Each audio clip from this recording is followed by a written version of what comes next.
Assalamualaikum warahmatullahi wabarakatuh. Salam. Di sini kami perwakilan dari Sistem Informasi ingin mempertanyakan tentang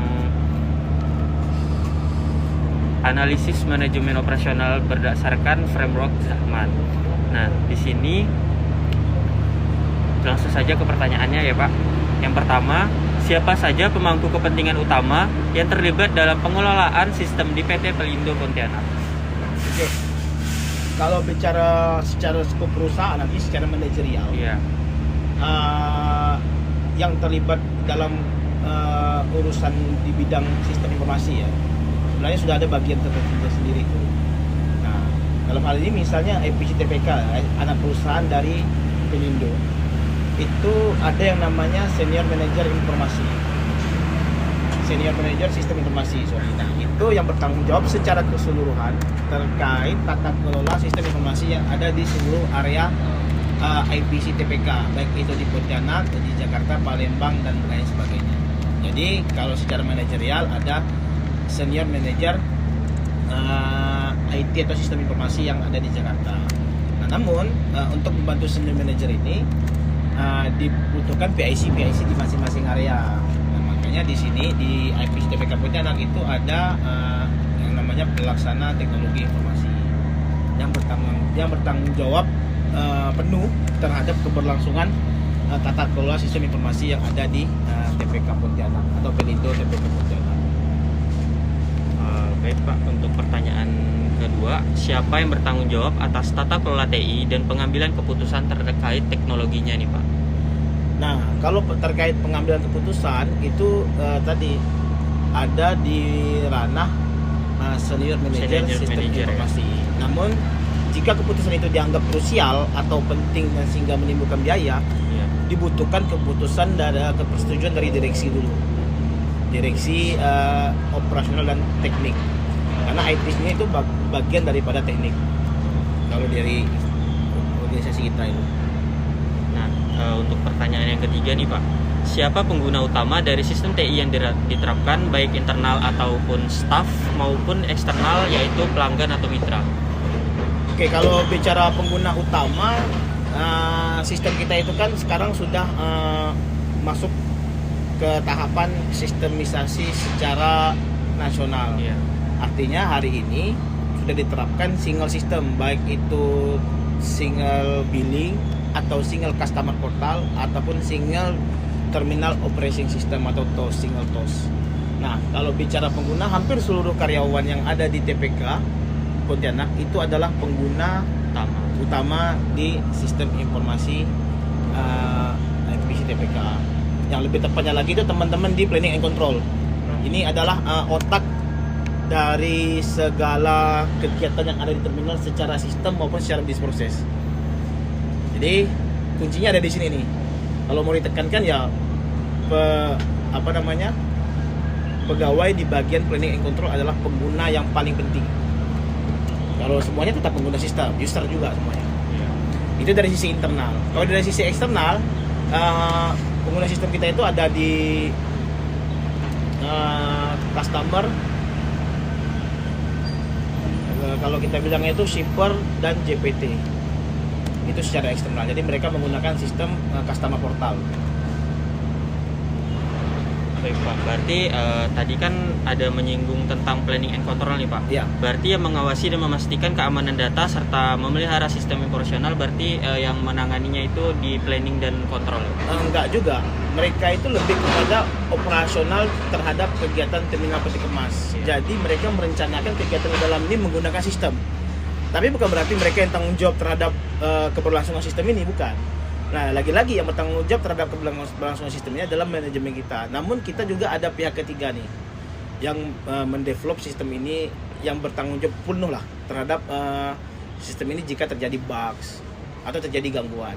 Nah, itu anak perusahaan kita juga dari Pelindo, yaitu PT ILCS, atau yang sekarang sudah berubah menjadi Pelindo Solusi Digital.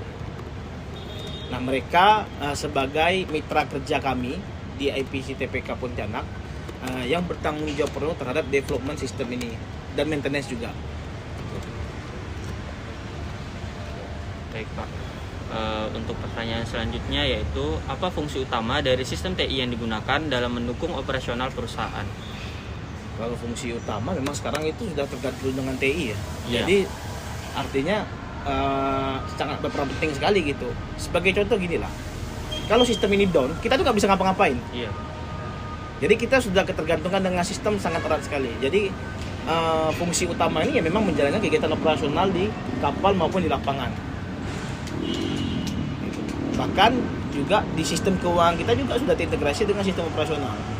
Tagihan terhadap pelayanan kita itu masuk ke billing masuk ke sistem keuangan kita. Jadi semua sistem itu memiliki peran yang penting sekali di sini. Jadi tidak ada sistem yang tidak penting di sini. Iya. Gitu. Berarti layanannya yang digunakan dalam sistem TI yaitu seperti billingnya gitu ya Pak? Billing, kegiatan operasional kegiatan atau operasional. dimasukkan dengan terminal operating system lah. Iya. Terminal operating system.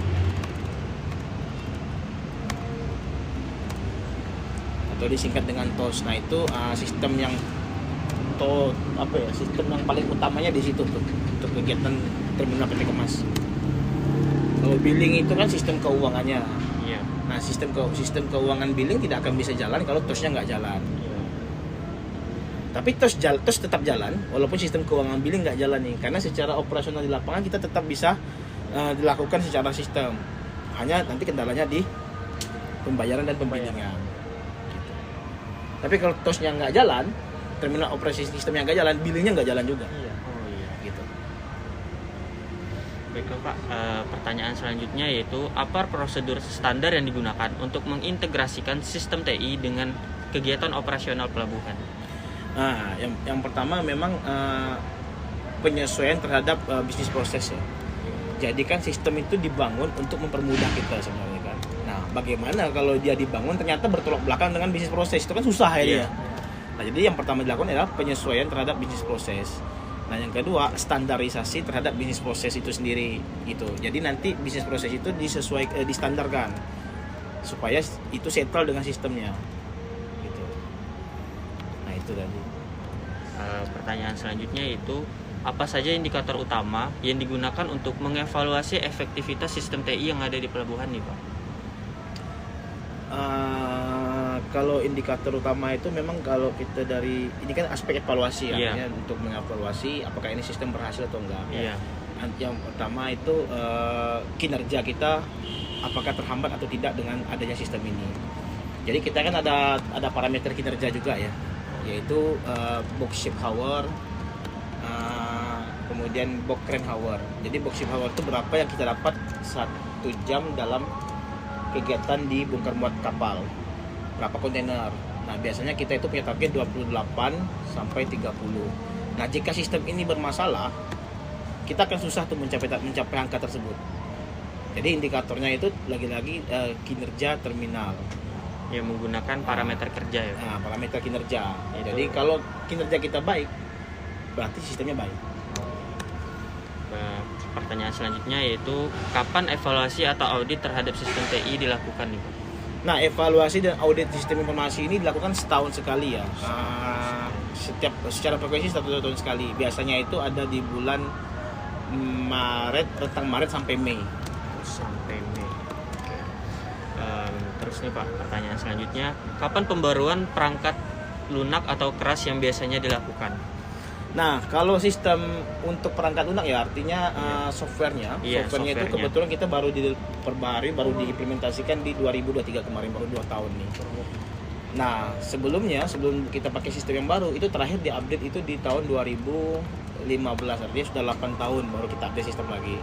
Itu tidak bisa dijadikan parameter juga sih sebenarnya. Iya. Karena perkembangan teknologi sekarang ini kan sudah masif ya, sudah jauh, apalagi artificial intelligence atau AI sekarang sudah mulai marak gitu kan.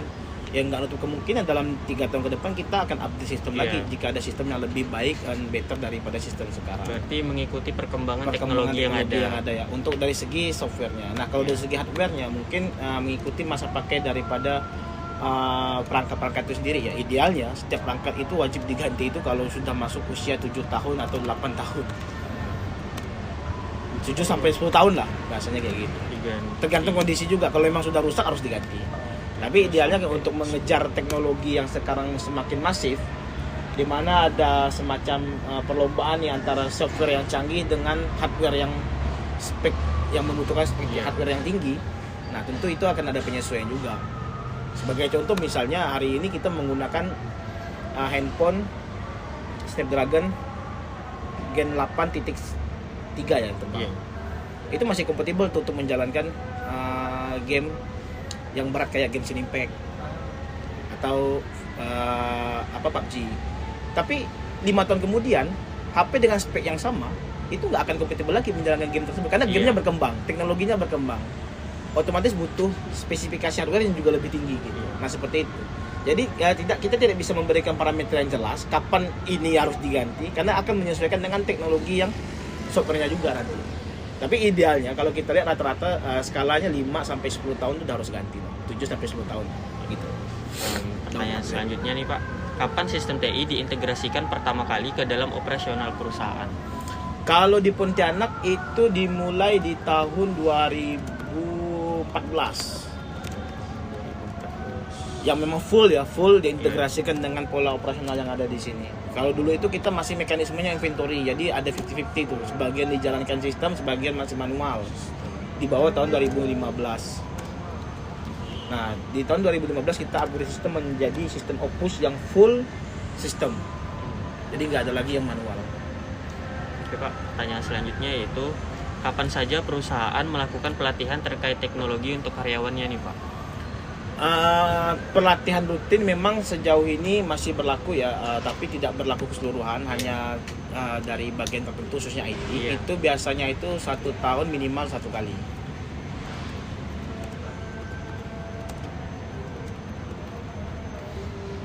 Oke, Pak. Pertanyaan selanjutnya yaitu di mana infrastruktur TI utama perusahaan, yaitu apakah di servernya, jaringannya server, jaringan, pusat data dikelola. Oke, sekarang kita sudah menggunakan sistem yang baru yang tadi saya jelaskan, yaitu TOS Nusantara. Itu hampir semua database-nya itu berbasis cloud. Jadi kita hari ini menggunakan, kalau untuk server penyimpanan datanya itu menggunakan jasa daripada Amazon Web Cloud atau AWS yang ada di Singapura. Amazon Web Service kalau nggak salah. Amazon Web Service itu tolong cek di Google lah. Yang AWS di Singapura ya. Itu untuk servernya. Tapi kalau untuk infrastruktur jaringannya kita sudah menggunakan teknologi SD-WAN atau yang biasa kalau SD-WAN itu apa singkatannya itu ya?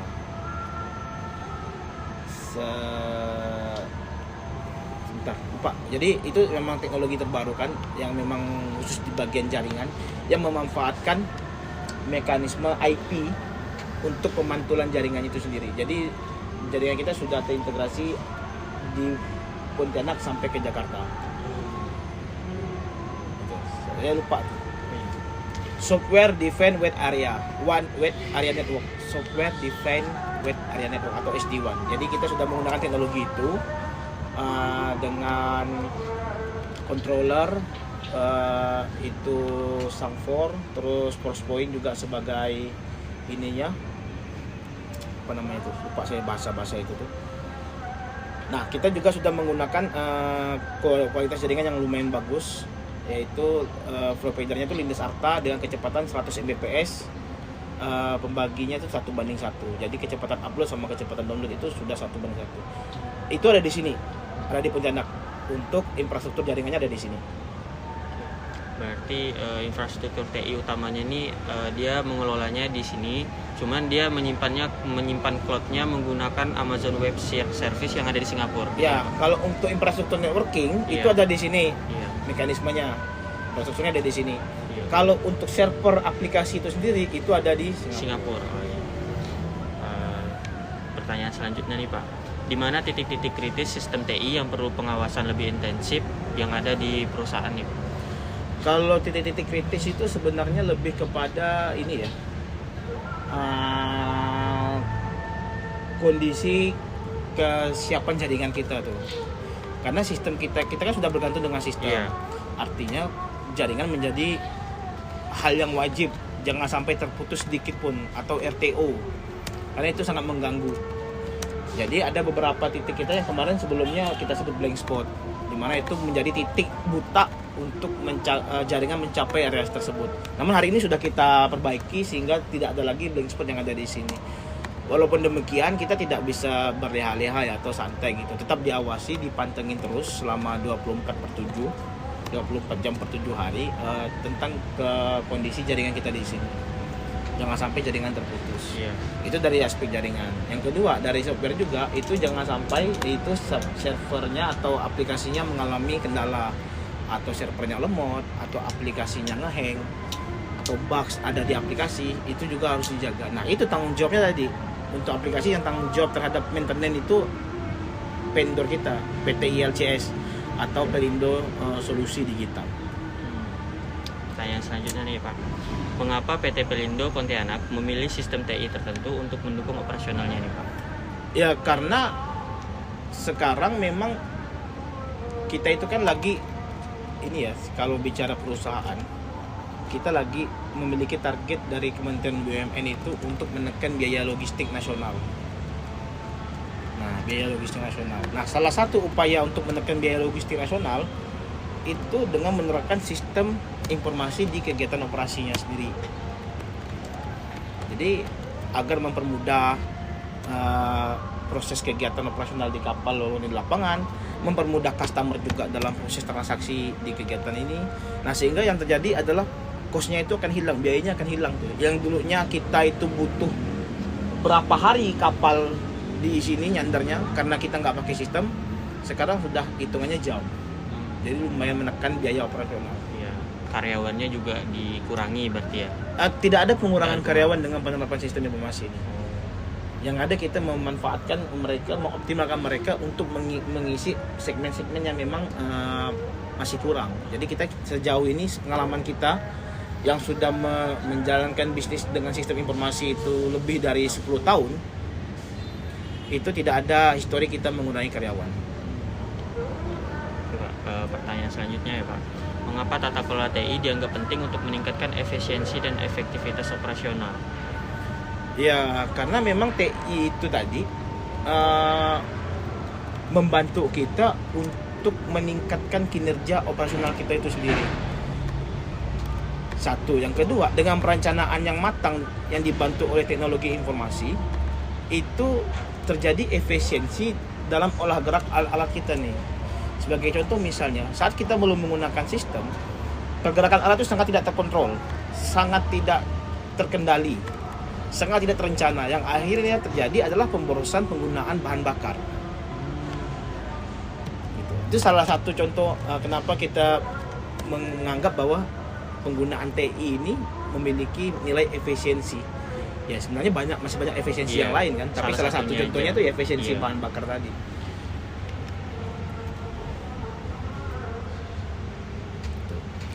Selanjutnya Pak, pertanyaannya yaitu mengapa ada kebutuhan untuk integrasi sistem TI dengan mitra eksternal atau pihak terkait lainnya? Pertama ya, kita memang harus terintegrasi, kayak contoh kita terintegrasi dengan sistem bea cukai. Yeah. Kenapa? Karena itu kami Pelindo termasuk bagian dari National Logistic Ecosystem atau NLE. Jadi pergerakan kontainer peti kemas di sini harus terdeteksi, khususnya yang ekspor impor yang dari luar negeri, terdeteksi oleh bea cukai. Makanya kita perlu integrasi, mempermudah proses pengecekan kontainer dari pihak eksternal juga, dan membantu program National Logistic Ecosystem tadi. Oke Pak. Selanjutnya, bagaimana perusahaan memastikan sistem TI berjalan sesuai kebutuhan bisnisnya nih Pak? Yang pertama memang harus adanya fungsi pengawasan, fungsi pengendalian juga harus ada agar sistem ini berjalan sesuai dengan kebutuhan operasional. Dalam hal ini yang harus kita lakukan pengawasan itu terkait kondisi sistem itu sendiri, kemudian kondisi jaringan dan kondisi perangkat kita. Itu harus kita lakukan pengawasan. Nah, kemudian jika ada perubahan terhadap bisnis proses atau penambahan, itu kita juga bisa melakukan yang namanya change request atau perubahan terhadap sistem itu sendiri. Nah, tentunya itu sangat jarang sekali ya. Namun kalau dibilang tidak ada satu atau dua. Sebagai contoh misalnya pada saat penyesuaian tarif kontainer yang memang tidak standar nih. Iya. Kontainer kita kan harusnya yang 20 40, tapi ada 45 atau ada yang 21 feet. Nah, itu kan kasus-kasus yang memang hanya terjadi di beberapa area. Nah, di situ kita butuh supaya sistem ini menyesuaikan dengan kebutuhan kita butuh penyesuaian dari vendor atau developer kita itu untuk mengakomodir kontainer tersebut. Oke, Pak. Pertanyaan selanjutnya yaitu bagaimana data operasional dikelola dan diamankan di perusahaan? Nah, ini berarti secara ini ya security ya, aspek Yes, cyber aspek security. cyber Nah, makanya tadi kenapa kita isu ini kan isu yang lagi hangat-hangatnya nih, kena kebocoran data. Kemarin kan sempat terjadi juga bahkan di level kementerian, kan kebocoran data. Memang pada prinsipnya tidak ada data yang aman, tidak ada sistem yang aman. Itu kalau kita bicara di film-film, tidak ada sistem yang aman. Memang itu benar faktanya kayak gitu, karena sistem cyber security berkembang, pasti hacker juga berkembang. Iya. Gitu kan. Nah, namun demikian bukan berarti kita given, bukan berarti kita menyerah gitu. Kita ada upaya-upaya untuk mengamankan data kita di apa kita. Salah satunya tadi kita memasang firewall dengan memanfaatkan pelatihan firewall yang dilakukan oleh teman-teman IT. Pelatihan tentang aspek cyber security, kemudian memastikan bahwa perangkat kita itu menggunakan tidak ada aplikasi krekan. Atau tidak ada aplikasi yang bajakan, karena itu celahnya tuh. Tuh. Nah, untuk dari sisi database sendiri, kami karena tadi sudah berlangganan di AWS atau Amazon Web Service tadi, ya kita menambah fitur security-nya di situ juga. Jadi di situ punya keamanan berlapis. Sehingga data disimpan secara teknis itu tidak di satu tempat doang. Jadi dia akan menduplikasi tempat yang lain. In case satu data ini terjadi serangan, kita bisa mengamankan data yang lainnya sebagai backup. Untuk pertanyaan selanjutnya nih ya Pak, bagaimana integrasi antara sistem TI dengan aktivitas logistik dan layanan pelanggan dilakukan? Kalau integrasi tadi kita dengan memanfaatkan customer portal.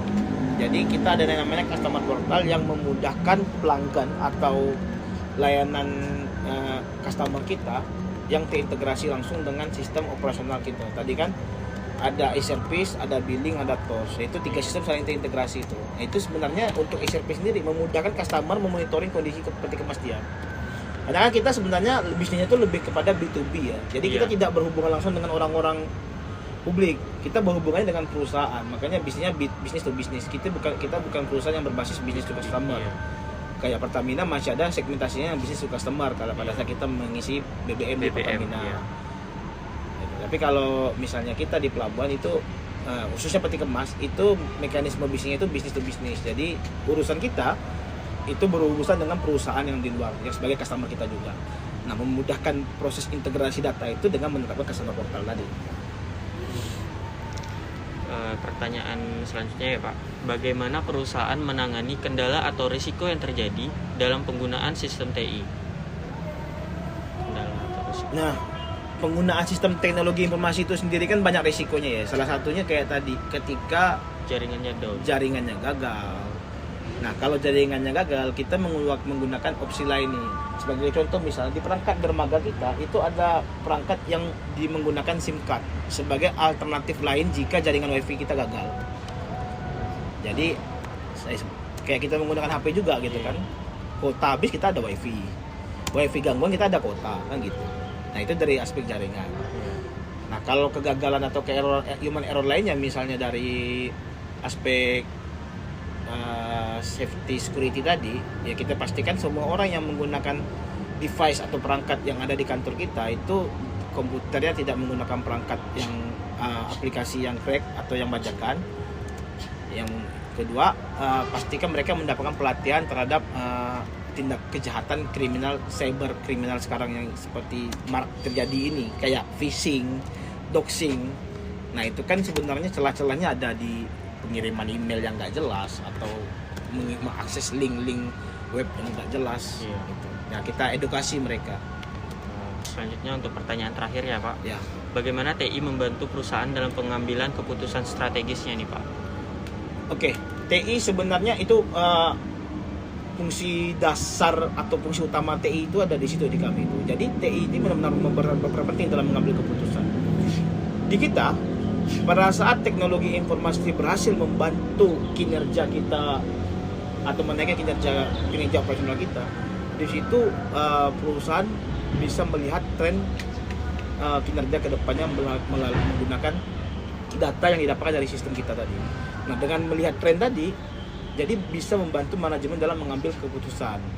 Sebagai contoh misalnya ketika terjadi kenaikan traffic di dalam terminal, kita itu mau nggak mau harus mendeploy semua alat hidup semua supaya bisa kegiatan ini jangan sampai macet ya di dalam.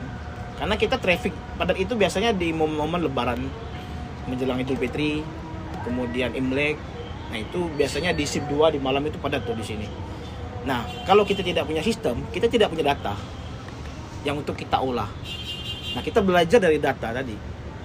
Nah dengan adanya data yang kita olah tadi, kita bisa melihat nih tren kapan kita ramai, kapan peak seasonnya di kita. Nah sehingga kita bisa melakukan mitigasi atau perencanaan untuk mengoptimalkan kegiatan yang ada di terminal. Yang jelasnya perencanaan kegiatan kapal yang menggunakan sistem juga bisa direncanakan lebih awal kalau kita punya data tadi, sehingga tidak bentrok nih kegiatan kapal lagi jalan, kegiatan lapangan juga jalan, nggak bentrok. Kalau tidak ada sistem itu pasti bentrok itu. Karena tidak ada fungsi perencanaan yang memadai, fungsi sistem yang memadai itu nggak ada. Nah dengan adanya sistem ini kita bisa merencanakan kegiatan setidaknya 2 hari ke depan tuh kita bisa merencanakan di hari ini. Gitu. Baiklah, sekian pertanyaan dari wawancara kami, Pak. Siap. Terima kasih sudah meluangkan waktunya untuk kami wawancarai. Wassalamualaikum warahmatullahi wabarakatuh. Waalaikumsalam warahmatullahi wabarakatuh. Boleh tahu nggak, Pak, ngomongnya sama Bapak apa gitu sebagai jabatannya? Di dalam Syarif Muhammad Fauzan. ini apa cek HP kan? Udah di sini ya.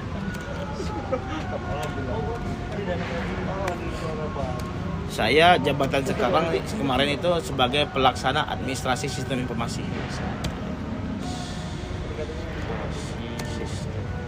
Oh, jadi kalau tadi Rocky datang tuh saya keluar tuh bisa kita diskusi kan? Apa tuh, Boy? Hah? Ya. Bisa dong. Foto kali? Boleh? Foto di luar dulu lah. Oh, ya, siap. Oke lah. Namanya? Hah?